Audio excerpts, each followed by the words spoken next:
नमस्कार बच्चों, फिर से स्वागत है आपका ऑनलाइन क्लासेस में।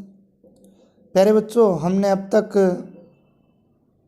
जो है 11वां और 12वां चैप्टर जो है वो पूरा कर चुके हैं और बाकी बहुत सारे चैप्टर जो हैं वो पूरे कर चुके हैं। आज हम एक नए अध्याय की शुरुआत करेंगे और उस अध्याय का जो नाम है वो क्या रहेगा? जैव विविधता एवं संरक्षण। 15 नंबर अध्याय है आपके एनसीईआरटी सिलेबस का, जैव विविधता एवं संरक्षण। प्यारे बच्चों, अंग्रेजी में बात करें तो बायोडाइवर्सिटी एंड कंजर्वेशन। बहुत ही अच्छा चैप्टर है, सभी बातें याद करने वाली बातें हैं, लेकिन समझना भी ज़रूरी है कि जैव विविधता होती क्या है, किस प्रकार से इसका संरक्षण जो है वो किया जाता है। प्यारे बच्चों, एक एक लाइन टू लाइन हम लोग चलेंगे, उससे बाहर आपके कोई भी प्रश्न परीक्षा में नहीं आएगा। बात करते हैं सबसे पहले जैव विविधता की। प्यारे बच्चों, जैसा कि नाम से स्पष्ट है, जैव विविधता, जैव का मतलब होता है जीव, विविधता का मतलब विभिन्नता है। जीव में पाई जाने वाली विभिन्नताओं को ही क्या कहा जाता है? जैव विविधता कहा जाता है। प्यारे बच्चों, पृथ्वी पर जीवों की जो संख्या है वो बहुत ज़्यादा है। अलग अलग जीवों की अलग अलग जातियां हैं, वो जातियां जो है उनकी भी संख्या बहुत ज़्यादा है। कोई ना कोई जीव प्रत्येक जीव से किसी ना किसी प्रकार से विभिन्नता दर्शाता है, चाहे वो स्थल की बात हो, चाहे वो भोजन की बात हो, चाहे वो आवास की बात हो, चाहे वो अन्य किसी क्रियाकलाप की बात हो या किसी भी कार्य की बात हो। प्रत्येक जीव किसी न किसी प्रकार से जो है विविधता प्रदर्शित करते हैं। इसलिए संपूर्ण पृथ्वी पर उपस्थित जीवों में पाई जाने वाली उस विविधता को ही क्या बोला जाता है? जैव विविधता बोला जाता है। प्यारे बच्चों, शुरुआत करते हैं लाइन टू लाइन, क्योंकि ये अध्याय जो है आपको समझने से ज़्यादा इसको याद करना पड़ेगा। बहुत सारे फैक्ट हैं, बहुत सारी बातें हैं, कुछ आंकड़े हैं जो आपको याद रखने पड़ेंगे। तो समझने वाली बातें में आपको, जैसे जैव विविधता की परिभाषा है और भी बहुत सारी बातें आएंगी, उन पे हम लोग चर्चा जो है वो करेंगे। प्यारे बच्चों, अब शुरुआत करते हैं इस चैप्टर की। परिभाषा मैंने आप लोगों को बता दी है कि परिभाषा जो है वो क्या होती है। इसके बाद में पृथ्वी पर विभिन्न प्रकार के आवासों में विभिन्न प्रकार के पादप व जंतु जातियां पाई जाती हैं। सभी जीवों के लिए आवास एवं अनुकूल परिस्थितियां पृथ्वी पर अलग अलग होती हैं। बिल्कुल सही है कि भाई जो पादप और जंतु हैं, अलग अलग क्षेत्रों में अलग अलग जातियां उनकी विकसित होती हैं, क्योंकि उनमें जीवित रहने की जो अनुकूल परिस्थितियां हैं वो सब में क्या होती हैं? अलग अलग होती हैं। तो प्यारे बच्चों, पृथ्वी पर लगभग 20,000 चींटियों की जातियां पाई जाती हैं। केवल चींटियों की लगभग कितनी जातियां पाई जाती हैं? 20,000 जातियां पाई जाती हैं। इसी प्रकार अगर हम लोग बात करें तो पृथ्वी पर 20,000 चींटियों की जातियां हो गई, लगभग 3 लाख बीटल व भृंग जातियां पाई जाती हैं। चींटी से थोड़ा जो बड़े कीट होते हैं, बीटल या भृंग जो होते हैं, उनकी जातियां लगभग 3 लाख के करीब पाई जाती हैं। 28,000 मछलियों की जातियां, ये फिक्स नहीं है, ये लगभग आंकड़े हैं। लगभग 28,000 मछलियों की संख्या नहीं, 28,000 मछलियों की जातियां पाई जाती हैं। 28,000 कहने का मतलब है 20,000 प्रकार की चींटियां, 3 लाख प्रकार के बीटल व भृंग, इसके अलावा 28,000 प्रकार की मछलियां पृथ्वी पर पाई जाती हैं। प्यारे बच्चों, 28,000 से भी अधिक अधिपादप जो होते हैं उनकी जातियां पाई जाती, दूसरे के सहारे अपना जीवन यापन करते हैं, दूसरे के सहारा प्रदान करके क्या है? अपना जीवन यापन करते हैं। इस प्रकार से प्यारे बच्चों लगभग पृथ्वी पर लाखों जातियां हैं अलग अलग जीवों की, क्योंकि जीव 2 ही प्रकार के होते हैं, या तो पादप या फिर जंतु। तो दोनों की जो जातियां हैं वो इस प्रकार से पाई जाती हैं। आगे चलते हैं। इन जैव विविधताओं को देखकर मनुष्य के दिमाग में कई प्रश्न उत्पन्न होते हैं। भाई हमारे दिमाग में भी कई प्रश्न उत्पन्न होते हैं कि पृथ्वी पर इतनी जातियाँ क्यों हैं, पृथ्वी पर इतनी जातियाँ क्यों हैं। पहला प्रश्न तो ये बनता है, क्या बनता है कि पृथ्वी पर इतनी जातियाँ क्यों हैं। दूसरा, जातियों में विविधता क्यों होती है, कि जातियाँ इस प्रकार से विविधताएं क्यों प्रदर्शित करती हैं, उनमें कार्य करने की, रहने की, खाने की, इन सब में जो विविधता पाई जाती है वो क्यों पाई जाती है। मनुष्य के लिए इन सब का क्या महत्व है, कि यदि जंतुओं में, पादपों में जो विविधता पाई जाती है, मनुष्य का इसमें क्या फ़ायदा है, मनुष्य को इससे क्या फ़ायदा होता है। प्यारे बच्चों, बहुत फ़ायदे होते हैं। अमूल्य वस्तुएं जो जैव विविधता से हमें मिलती हैं उनका मूल्य भी नहीं आंका जा सकता। ठीक है, क्या यह महान विविधता पृथ्वी के इतिहास में पहले से उपस्थित थी। 4-5 प्रश्न दिमाग में आते हैं, चारों की बातें मैंने की, रिपीट करने की आवश्यकता नहीं है। 4-5 प्रकार के प्रश्न जो है वो दिमाग में बनते हैं। अब हम शुरुआत करते हैं इस चैप्टर की प्रस्तावना से। प्रस्तावना को हमने पढ़ा कि जैव विविधता के बारे में इस चैप्टर में हम क्या अध्ययन करने वाले हैं, जैव विविधता की परिभाषा जो है वो क्या होती है, उसकी हमने बात जो है वो कर ली है। आगे चलते हैं अब जैव विविधता की परिभाषा की। प्यारे बच्चों, जैव विविधता की परिभाषा की अगर हम लोग बात करें कि इसकी परिभाषा जो है वो क्या होती है, तो जैविक संगठन के प्रत्येक स्तर पर पाई जाने वाली विविधता ही जैव विविधता होती है। बाकी कई प्रकार से आप लोग इसकी परिभाषा जो है वो लिख सकते हो। जैविक संगठन के प्रत्येक स्तर पर पाई जाने वाली विविधता को ही क्या कहते हैं, जैव विविधता कहते हैं। जैव विविधता शब्द सामाजिक जीव वैज्ञानिक थे, सोशल बायोलॉजिकल जो साइंटिस्ट थे जिनका नाम था एडवर्ड विल्सन, उन्होंने ये नाम दिया था। बस एक प्रश्न ये बनता है यहाँ पे महत्वपूर्ण, जैव विविधता शब्द किसने दिया था, तो एडवर्ड विल्सन नामक विद्वान ने दिया था। बायोडाइवर्सिटी शब्द जो है वो 2 शब्दों से मिलकर बना है। मैंने शुरुआत में भी आपको कही ये बात, कितने शब्दों से मिलकर बना है, 2 शब्दों से मिलकर बना है। एक तो होता है बायो, एक होता है डाइवर्सिटी, डाइवर्स बोल सकते हो, डाइवर्स। बायो का मतलब आप लोग जानते हो लाइफ या जीवन, और इसका मतलब होता है विभिन्नताएं। तो सीधा सा मतलब है जीव, पृथ्वी पर जीव की जो विविधता होती है उसी को हम लोग क्या बोलते हैं, जैव विविधता बोलते हैं। पृथ्वी पर उपस्थित जीवों में जो विविधता होती है उसी को हम लोग किस नाम से पुकारते हैं प्यारे बच्चों, जैव विविधता के नाम से पुकारते हैं। चलो बात करते हैं अगले पृष्ठ पर।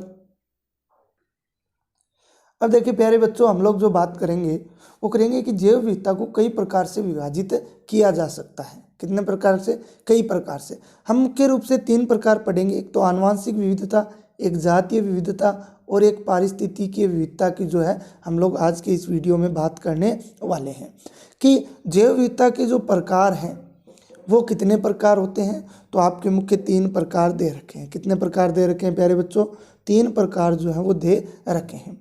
तीनों की बात जो है हम इस वीडियो के अंदर करने वाले हैं। परीक्षा की दृष्टि से तीनों ही महत्वपूर्ण है। या तो एक एक के बारे में पूछेगा कि आनुवंशिक जैव विविधता क्या होती है, जातीय जैव विविधता क्या होती है, पारिस्थितिकीय जैव विविधता क्या होती है, या फिर पूछेगा जैव विविधता के प्रकारों को समझाइए। तो प्यारे बच्चों, प्रश्न जैसे भी आए हमें केवल उसका जो उत्तर है वो पता होना चाहिए। शुरुआत करते हैं प्यारे बच्चों। सबसे पहले 1 नंबर आनुवंशिक विविधता, जेनेटिक बायोडाइवर्सिटी क्या होती है। तो प्यारे बच्चों, जेनेटिक बायोडाइवर्सिटी की अगर हम लोग बात करते हैं तो आनुवंशिक विविधता से आशय है कि एक ही जाति में पाई जाने वाली विविधता। देखिए परिभाषा से पहले, क्योंकि आप कक्षा 12 के विद्यार्थी हो, आपको आनुवंशिक के बारे में बताना उचित नहीं होगा, क्योंकि आपके 5वां चैप्टर पूरा इसी नाम पर है। पूरा का पूरा चैप्टर आनुवंशिकी पर है। 10वीं क्लास में भी आपने आनुवंशिकी का 3रा चैप्टर पढ़ा था। तो कहने का मतलब है आप इस नाम से अच्छी तरह से परिचित हो। फिर भी मैं बता देता हूँ, आनुवंशिकी जीव विज्ञान की वह शाखा है जिसमें जीवों की विभिन्नताओं का अध्ययन किया जाता है। जीवों के विभिन्नताओं का अध्ययन किया जाता है, जीवों के आनुवंशिक लक्षणों का अध्ययन किया जाता है। बात आती है आनुवांशिक लक्षणों की। वे लक्षण जो एक पीढ़ी से दूसरी पीढ़ी में स्थानांतरित होते हैं। वे लक्षण जो एक पीढ़ी से दूसरी पीढ़ी में क्या होते हैं, स्थानांतरित होते हैं, उन्हें क्या बोला जाता है, आनुवांशिक विविधता, या आनुवांशिक ही कहा जाता है। बात आती है कि आनुवांशिक विविधता क्या होगी। तो प्यारे बच्चों, एक ही जाति में पाई जाने वाली विविधता, और ये विविधता जीन में विभिन्नताओं के कारण उत्पन्न होती है। किसमें, जीन में। और आपको पता है आनुवांशिक शब्द ही जीन से बना है भाई, जेनेटिक्स कहते हैं इसको, अंग्रेजी में क्या बोलते हैं, जेनेटिक्स। और जेनेटिक्स शब्द है वो जीन से बना है, और इस जेनेटिक्स को ही हम लोग आनुवांशिक ही बोलते हैं। तो कहने का मतलब जीन में विभिन्नताओं, मतलब जीन में विभिन्नताओं के कारण जीव में होने वाली उत्पन्न विविधता को आनुवांशिक विविधता कहा जाता है। यहाँ तक बात क्लियर है प्यारे बच्चों। उदाहरण सहित समझने का प्रयास करते हैं, ठीक है। देखिए जैसे सर्पगंधा। अब सर्पगंधा का वैज्ञानिक नाम आपको पता होना चाहिए, राउवोलिफिया वोमिटोरिया। राउवोलिफिया वोमिटोरिया की अनेक किस्में हिमालय पर पाई जाती हैं। ध्यान से इस देखो, आनुवांशिक विविधता पढ़ रहे हैं, मैं आपको तीनों विविधताएं उदाहरण सहित समझाऊंगा, और आप लोगों में बिल्कुल दिमाग में सेट होगी कि हाँ बिल्कुल इस प्रकार से आनुवांशिक विविधता होती है। क्योंकि आनुवांशिक विविधता की जो डेफिनेशन थी वो हमने क्या पढ़ी भाई, जीन में विभिन्नताओं के कारण उत्पन्न होती है, जिससे जीव में क्या होता है, आनुवांशिक विविधताएं आ जाती हैं। जीव अलग प्रकार के दिखते हैं, जेनेटिक्स रूप से जीव अलग प्रकार के दिखाई देते हैं। तो सर्पगंधा राउवोलिफिया वोमिटोरिया की अनेक किस्में हिमालय पर पाई जाती हैं। इसके अलग अलग किस्मों, अब किस्म शब्द भी नया नहीं है प्यारे बच्चों, किस्म शब्द भी नया नहीं है। ये भी हम 9वें चैप्टर में अच्छी तरह से इसको विस्तृत रूप से अध्ययन कर चुके हैं। मैं 2-3 बार इसको आपको बता चुका हूँ, और इसकी अच्छी तरह से नोट लगवा कर आपको कक्षा के अंदर परिभाषा भी मैं लिखवा चुका हूँ।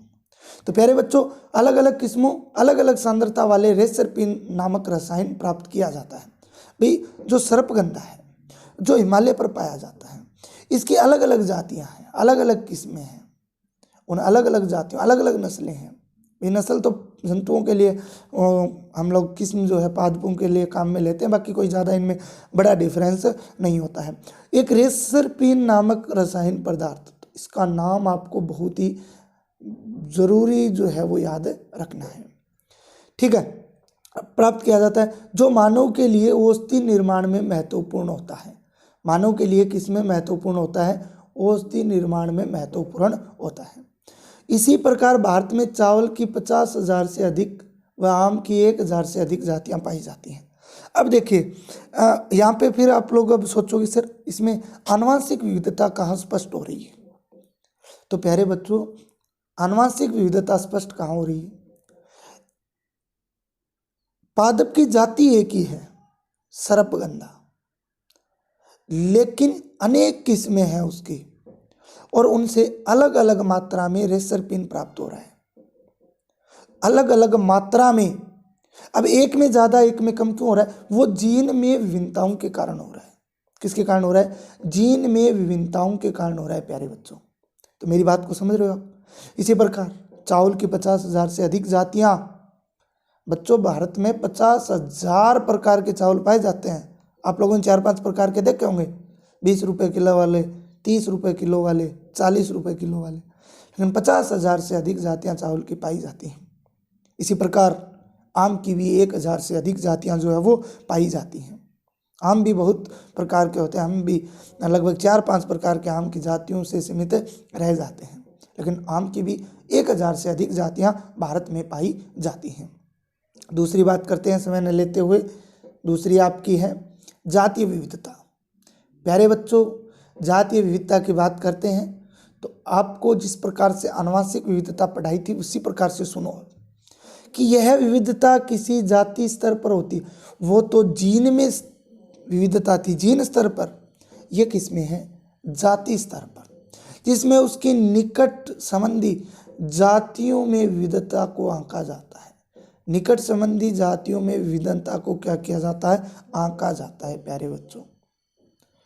जैसे पश्चिमी घाट, अब देखिए पश्चिमी घाट, पूर्वी घाट, हिमालय, ये क्या है, ये जैव विविधता तप्त स्थल है। क्या है, जैव विविधता तप्त स्थल, बायोडाइवर्सिटी हॉटस्पॉट, इनकी बात भी हम चैप्टर में करेंगे। भी जहाँ पर जैव विविधता बहुत अधिक है उनको हॉटस्पॉट बना दिया गया है। तो उसी प्रकार से भारत का एक जैव विविधता हॉटस्पॉट है पश्चिमी घाट। उसमें उभयचरों की अधिक जातियाँ पाई जाती हैं, जो एम्फीबिया हैं, जो जल व स्थल दोनों में निवास कर सकते हैं, उनकी जातियाँ जो है वो बहुत अधिक पाई जाती हैं। इसी प्रकार पूर्वी घाट में इनकी जातियाँ कम पाई जाती हैं तो वही उभयचर, लेकिन पश्चिमी घाट में तो ज़्यादा, और पूर्वी घाट के अंदर कम। तो ये जातीय विविधता होती है, जातीय विविधता को आंका जाता है इसमें। ठीक है, निकट संबंधी जातियों के अंदर जो विविधता पाई जाती है उसी को हम जातीय विविधता से पुकारते हैं। क्लियर है? चलो चलते हैं आगे। तीसरी है प्यारे बच्चों पारिस्थितिकी विविधता। कौन सी विविधता है? पारिस्थितिकी विविधता, इकोसिस्टम। मैं 15 नंबर चैप्टर शुरुआत कर दिया है मैंने, 14 नंबर चैप्टर भी हम इस अध्याय के बाद करेंगे।